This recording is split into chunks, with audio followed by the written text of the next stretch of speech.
Hello friends, I am glad to see you again. Today I'm going to tell you about an HOA that wants access to my private house.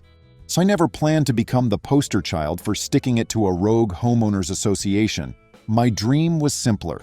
Wake up every morning high above the noise, breathe pine-heavy air, and watch the sun turn the valley gold from the deck of the little A-frame I'd saved 7 summers to buy.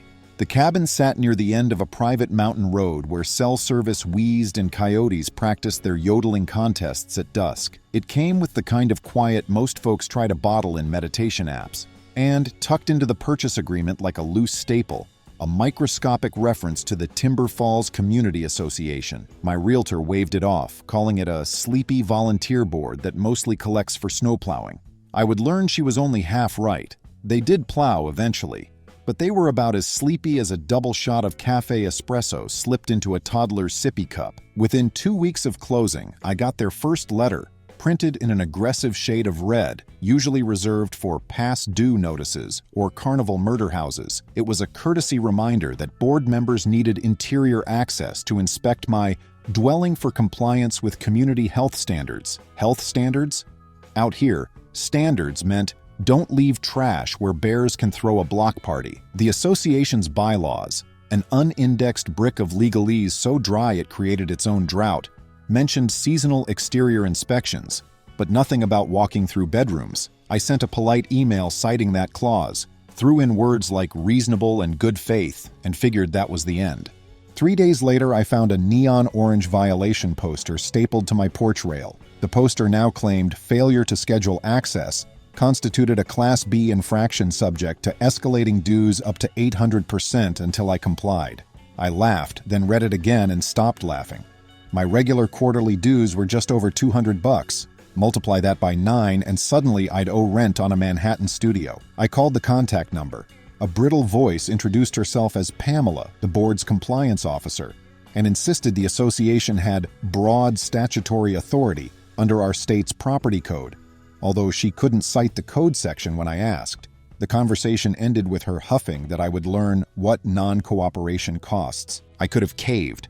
I could have invited them up, hidden anything remotely personal, and let them poke around until their clipboards felt satisfied. But something about strangers treating my living room like open season rubbed the wrong layer of my spine. I was raised by a dad who believed property rights were sacred, not abstractly, but written in calluses. Every plank in that A-frame felt like family.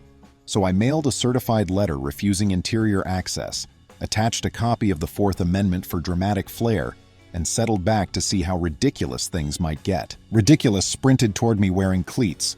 A bill landed the following week, $1,764.28, neatly itemized as base dues X9. Tucked underneath was a threat that failure to pay within 30 days would generate a lien and trigger collection proceedings. On cue, my elderly neighbor Elias trekked over the snowy easement trail, leaning on a maple cane that looked older than cable TV.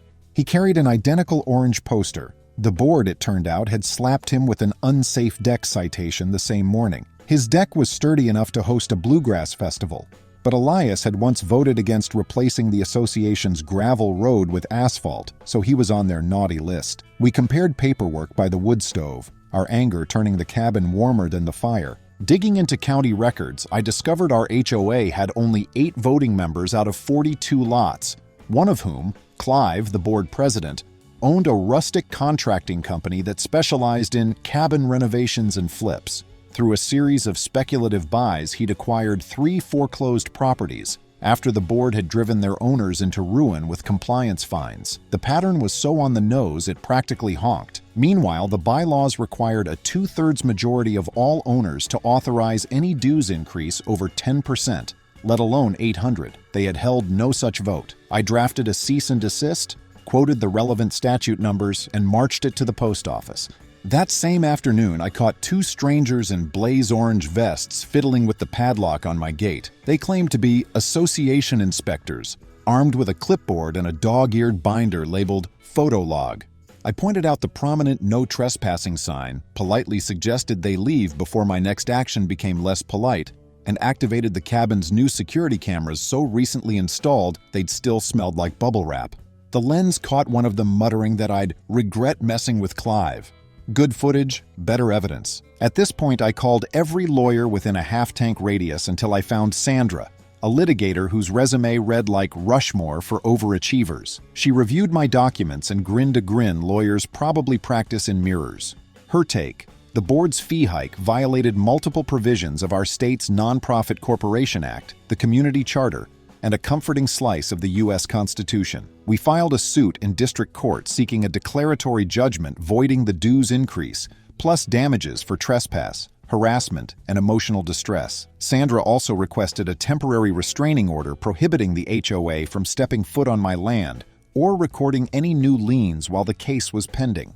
Process servers delivered summonses at the next board meeting, apparently timed between the roll call and the free donut table. Elias told me later that Pamela dropped an entire box of pastry holes when she saw the envelope.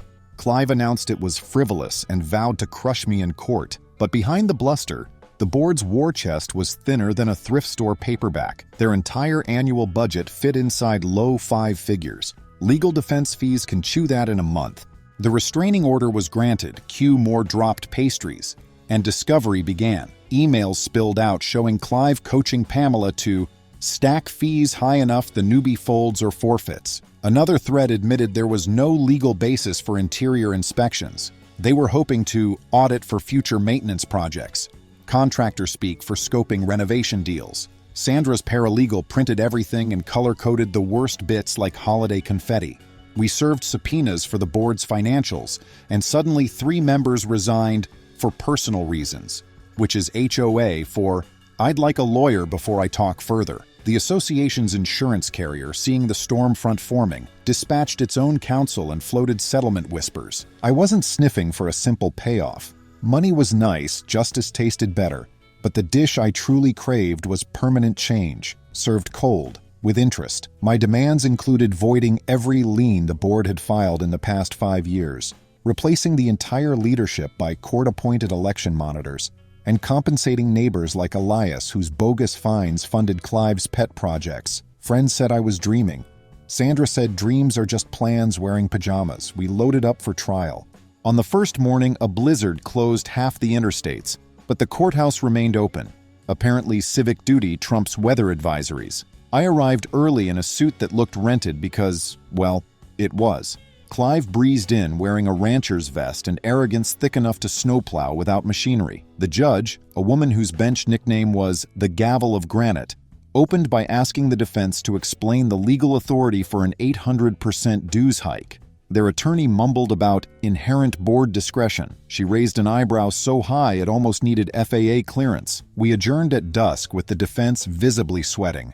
My cabin lights greeted me like loyal dogs as I crunched up the driveway. The cameras, still rolling, had captured yet another attempted inspection. This time, a lone figure in a ski mask trying to pry the kitchen window. I emailed the clip to Sandra. She forwarded it to the sheriff. Trespass in violation of a court order upgrades to criminal contempt, a fact Clive discovered via late-night arrest warrant. That stunt nuked the board's credibility. By week 2, they folded, signing a consent decree that shredded the dues increase, wiped every illegal lien, and imposed a personal judgment against Clive for statutory damages plus attorney's fees.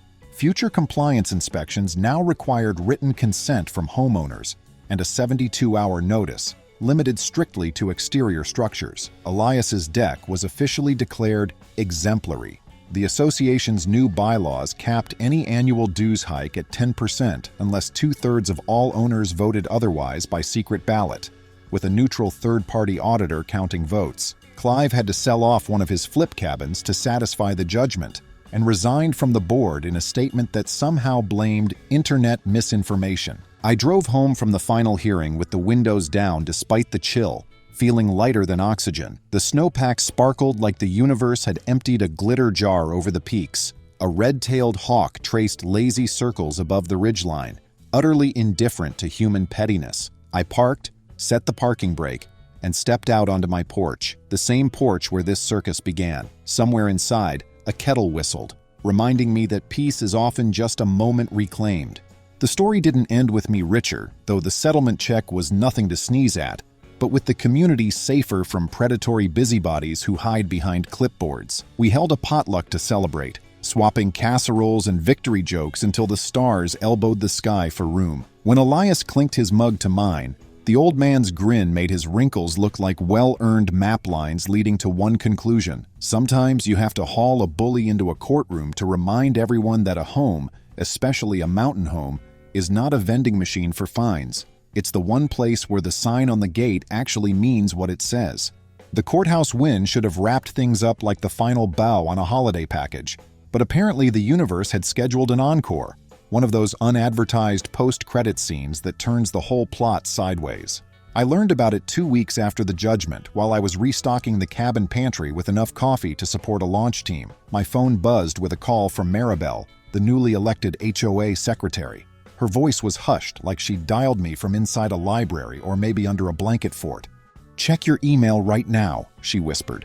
"And don't panic. Nothing good in human history has followed those exact instructions. So of course I panicked. The attachment she sent was a blurry PDF of a land survey, dated 3 days earlier, claiming that a 2-acre wedge of forest bordering my driveway was actually common area owned by the association. The surveyor's seal was genuine, but the reference deed number listed under grantor belonged to a property that sat 10 miles away in a different tax district. Translation: someone had tried to slide a phony map into county records with the subtlety of a neon goat in a dog show. I hustled to the county clerk's office the next morning.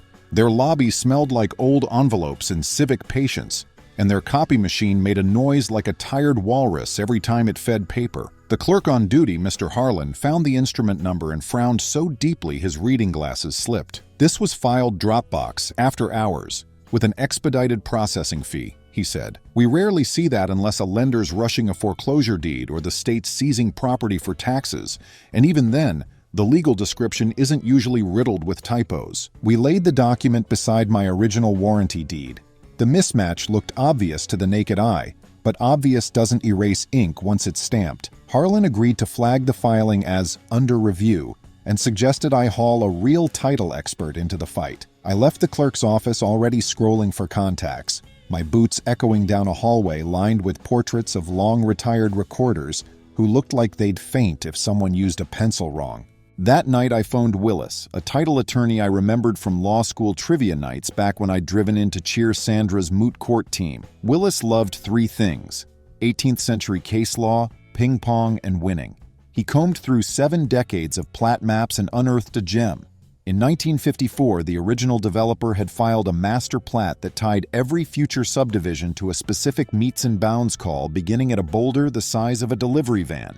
My cabin lot lay north of that rock. The common area described in the shady survey lay south. Someone had simply redrawn the line and, crucially, clipped the southern 2 acres of my parcel, hoping the recorder's office wouldn't notice. Even better, Willis found an obscure statute that made willfully falsifying a public land record a third-degree felony. We still hadn't connected the scam to a face until Maribel forwarded an insurance notice she'd discovered in the HOA's incoming mail bin.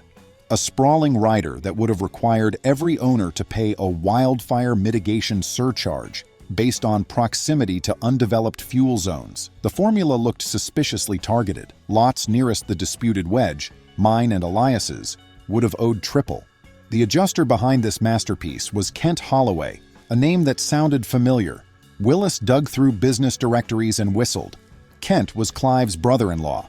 Same last initial, different hustle. At this point, the situation had graduated from popcorn drama to full buffet. We filed a police report for attempted land fraud, naming unknown parties, while strongly suggesting investigators chat with Kent. Then Willis drafted a quiet title action to permanently settle the boundary, attaching color printer maps, historic aerial photos, affidavits from 2 surveyors, and for good measure, a grainy Polaroid of Elias standing next to the van-sized boulder in 1989, leaning on a shovel and flashing a thumbs up. The photo was time-stamped by a now-defunct 1-hour film lab. Vintage evidence, meet modern mess. Meanwhile, Kent emerged from the woodwork wearing a blazer and a thin smile, pretending the whole thing was a clerical oversight. He offered to withdraw the wildfire surcharge if we'd let the new survey stand until a full environmental study could be funded.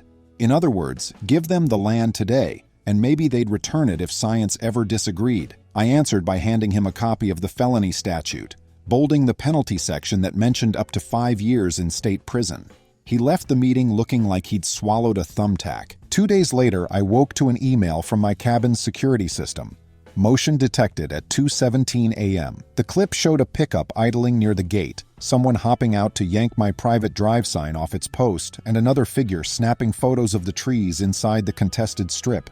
They worked fast, stashing the sign in the truck bed and rolling off before the camera's infrared fully focused. We forwarded the license plate still to the sheriff. It traced back to HOA Risk Management, Kent's firm. Subtlety clearly wasn't covered in their employee handbook. Elias, furious that our tranquility kept getting mugged, proposed we take the fight public. He printed flyers, bright yellow, impossible to ignore, titled "Protect Our Mountain Lots," community meeting, and taped them to every bulletin board from the general store to the fire station. The turnout packed the tiny school gym. Folding chairs creaked under snow gear as neighbors swapped horror stories of fines, secret surveys, and insurance threats.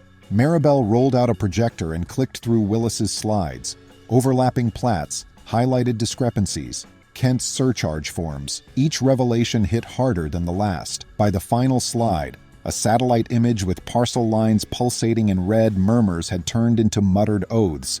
The next motion was spontaneous and unanimous. Empower the new HOA board to sue Kent and any accomplices, plus refer everything to the district attorney. Maribel took minutes. They read like a Declaration of Independence written in Sharpie. When the vote finished, every chair scraped backward and people burst into applause that rattled the basketball backboards. A reporter from the County Weekly captured the scene for a front-page story headlined, "Mountain Residents Draw Legal Line in the Snow. Pressure Works Faster Than Caffeine." Within a week, the district attorney opened an investigation, and HOA Risk Management's website quietly replaced its front page with a maintenance downtime message. Kent tried one last push, filing a motion to dismiss the quiet title suit by claiming lack of standing. The judge scheduled oral argument for a Monday morning at 8:30, perhaps sensing defendants hate Mondays more than plaintiffs. Sandra, Willis, and I carpooled to the courthouse, swapping war stories like road trip tunes. By now, Sandra was in spectator mode, her earlier case closed, but she wanted to see how the sequel unfolded. The defense table held Kent, his attorney, and a stack of binders thick enough to launch a trebuchet. Our table held Willis's single accordion folder, plus the Polaroid of Elias and the boulder, which we treated like a lucky talisman. The hearing felt less like law and more like geology. We spent an hour talking about rocks, bearings, calls, meridian convergence. The judge leaned in when Willis displayed a blow-up of the 1954 plat alongside Kent's resurvey. The inconsistencies glared like wrong-way arrows on a one-way street. When Kent's lawyer suggested the old plat could be inaccurate due to primitive instruments, Willis produced a sworn letter from a university geodesy professor confirming the calls would still be accurate within a tolerance of 6 inches. My disputed slice measured nearly 400 feet at its widest point. 6 inches versus 400 feet was, in legal parlance, a losing argument. The judge denied the dismissal with a crisp bang of the gavel. Then she did something unexpected. She ordered Kent to appear at a show-cause hearing to explain why the bogus survey shouldn't trigger sanctions under Rule 11 for filing frivolous papers. His counsel tried to protest, but she cut him off with a reminder that truth in land records wasn't a polite suggestion. Court adjourned. As we packed up, I swear the bailiff gave Willis a discreet thumbs up.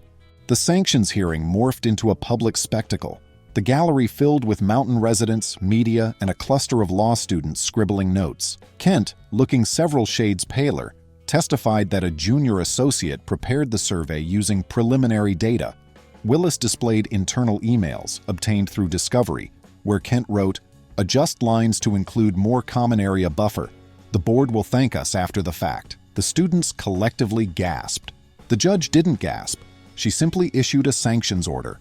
Kent to pay all our legal fees related to the quiet title action, plus a $25,000 penalty payable to the court's law library fund. She referred the case to the state licensing board and, for good measure, sent a copy to the county prosecutor. Outside the courtroom, the air snapped with winter sunlight. Reporters clustered around Willis, firing questions like popcorn kernels. He kept it short. Property lines matter. Truth matters more. Then he pointed them to read the filings. Elias hugged me hard enough to creak my ribs, and someone from the spectators shouted that hot cider was on them back at the general store. We drove home in a convoy of pickup trucks, honking every time we passed that legendary boulder. A month later, the district attorney filed a single count of filing a false instrument and 2 counts of attempted grand larceny against Kent. Clive, who by this point had liquidated most of his holdings, testified under a grant of limited immunity that he'd mentioned to Kent the unused greenbelt might boost property values if reclassified. The plea deal hammered out on the eve of trial required Kent to surrender his insurance adjuster license for 10 years, pay restitution to the HOA, and perform 500 hours of community service repainting trail markers on public land. A court-appointed monitor would log every hour. Instead of prison stripes, he got fluorescent safety orange. Poetic. The county clerk's office scheduled an official record correction day to purge the fraudulent survey. Harlan invited the public, probably the strangest community event in county history. We filed in like graduation day, watching staff stamp the word void in red across the false pages. When the final stamp landed, a cheer erupted. Harlan, usually as stoic as granite, grinned so wide his badge tilted. Someone passed around cupcakes decorated with tiny edible property pins. With the boundary secure, the quiet title case settled almost anticlimactically. The court entered a decree affirming my parcel description in perpetuity. Elias got a concurrent decree for his lot, just to shut the door. The HOA, now fully rebooted and operating above board, instituted a new bylaw. Any proposed survey touching common land had to be circulated to all owners for comment and reviewed by an independent title company before filing. Transparency achieved. The last loose thread arrived by mail in a plain envelope, a handwritten apology from Kent. He wrote that greed blinded him, that he was grateful no one got hurt, and that repainting trail signs in 20-degree wind taught him humility. I'm not naive enough to buy instant redemption, but I filed the note in my cabin desk between the warranty deed and the Polaroid. Maybe someday it'll remind me that small decisions, like refusing an unreasonable inspection, can ripple wider than a mountain lake at dawn. Spring crept in, softening the ridge with new needles and thawing streams that had hummed under ice all winter. I spent one Saturday repairing the post where my private drive sign had been ripped off, this time driving the anchor so deep the next thief would need excavation gear. While I worked, an SUV eased up the road. Out stepped June, the county clerk's deputy. She waved, introduced herself, and handed me an oversized envelope. Inside was a framed, certified copy of the corrected plat bearing a gold foil seal and a note for the neighbor who reminded us that lines on a map are lines in a life. I must have looked ridiculous grinning at a piece of parchment. But I didn't care. It was more than paper. It was peace of mind with topographical contour lines. That evening, I lit the first grill fire of the season. Neighbors strolled over carrying mismatched lawn chairs and potluck dishes, mac and cheese, elk chili, a peach cobbler that vanished 10 minutes after arrival. We sang along to somebody's portable speaker and traded jokes about surveyor-repellent fence paint. When dusk settled and the valley glowed lavender, Elias stood, tapped his mug, and proposed a toast. He said, "Here's to knowing where you stand and to standing your ground." The mugs clinked in chorus, and for one crystallized moment, the whole forest seemed to echo the sound. The saga left me with a checklist of lessons carved as clearly as any survey call. Never ignore fine print, especially when it sleeps in the same bed as your property line. Cameras don't prevent wrongdoing, but they sure remember better than people. A good lawyer is worth more than a bad settlement. Community isn't a buzzword. It's the neighbor who shows up with flyers and the stranger who stamps void across a lie. Summer will bring its own challenges. Maybe windstorms, maybe bears rooting through compost. But tonight, the ridge was silent, except for pine needles exhaling. I leaned back, watched a satellite arc across the starfield, and wondered if its operators ever had to sue anyone for trespass. Probably not. Some boundaries are harder to cross than others. April's thaw let the valley exhale. The snowpack that had muffled everything for months turned into fast-moving creeks, and the pine needles finally shook themselves dry. That first evening of clear ground, I stood on my porch, coffee steaming in my hands, and realized the mountain was absolutely, wonderfully quiet. No inspectors lurking at the gate, no surprise envelopes jammed into the mailbox. Just wind sliding through branches the way a bow slides across a fiddle string. Inside my inbox, though, one final loose end waited. A notice from the state licensing board confirming Kent's adjuster license was suspended for 10 years. Restitution paid in full. Tucked behind it was a note from Ranger Dolores. He finished his last trail marker shift at sunrise, said the view looked like forgiveness. I set the paper down beside the Polaroid of Elias and the boulder, thinking that maybe people and property lines both deserve a chance to hold steady once the storms blow through. The HOA, now under sane management, hadn't made a peep about interior inspections since the consent decree. Instead, the board started publishing its minutes online and holding quarterly potlucks, where the only agenda item was eat until you can't remember court dates. At the spring gathering, Maribel unveiled the new digital archive. Every covenant, plat, and financial statement searchable on a phone. We toasted transparency with mason jars of lemonade so strong it could strip paint. Clive never came back to the ridge. Rumor had him flipping river cottages a county away, but the judgment lien from our earlier lawsuit followed him like an orphaned shadow. It wasn't vengeance, it was gravity. Actions have mass. With settlement money left after attorney fees, I planted something instead of paving something. The Stone Pine Scholarship. 2 trade school grants a year for local seniors. Watching Addie text pictures from lineman training and Mateo email drone footage of controlled burns felt better than any driveway ever would. The checks cleared, and suddenly the mountain's future had fresh boots on the ground. Summer, as always, flirted with wildfire. Our new defensible space program, funded by dues that finally made sense, paid for chippers and fuel breaks. When July lightning struck 8 miles west, the blaze skittered but never crossed our clean lines. The incident commander credited neighbors who act like firefighters before firefighters arrive. Pride tasted like wood smoke and cold Gatorade that afternoon. Kent, now just a neighbor in jeans, showed up to those workdays without being asked. One break he wandered over, shuffled the gravel with his boot, and managed a real apology instead of a court-ordered one. I told him restitution had already fixed the ledger. Integrity would have to fix the rest. He nodded, picked up his Pulaski, and went back to swinging steel into tough roots. That felt like closure. In early October, we held the first Timber Falls Harvest Jam. No raffles, no bylaws, just bluegrass in the meadow and enough Dutch oven chili to confuse a cardiologist. Elias manned the grill. Kids turned leaf piles into launch pads. Somebody's drone streamed the whole scene to grandparents in Florida. At dusk, we lit a bonfire taller than a pickup and watched the sparks race the stars. For once, everyone present, including Kent, looked like they belonged exactly where they stood. Winter returned in a single night, frosting every fence post and reminding us why we live here. Beauty that hurts a little when you breathe it in too fast. But the season also arrived without dread. The board's plow fund was healthy, the budget transparent, and the only dispute on the docket involved whether Bob's inflatable snowman violated aesthetic harmony. We voted that harmony could handle one jiggling yard Santa. On the winter solstice, I hosted a small gather at the A-frame. 15 people, 4 crock pots, and grandmother's cider. Near midnight, we stepped onto the deck to catch the northern lights painting faint green ribbons over the ridge. Nobody spoke until the glow faded, and when it did, Maribel raised her mug. Here's to clear maps and clear consciences. We clinked in the freezing dark, breath clouds joining the steam. Now April circles again. The creek chatters like it's trying to tell last year's story to anyone who'll listen, but the ridge itself stays silent. A good, contented silence. I sip my coffee, lean on the porch rail I finally replaced, and listen to nothing but wind and a distant owl warming up for night shift. Home is once again just home, the way it was the day I first saw that A-frame and thought, I could put my soul here. Lines have been drawn and honored, lawsuits are closed and filed away. What remains is the daily work of keeping a community decent. Harder than suing maybe, but a lot more fun. The mountain breathes. I match its rhythm. Friends, thank you. See you soon.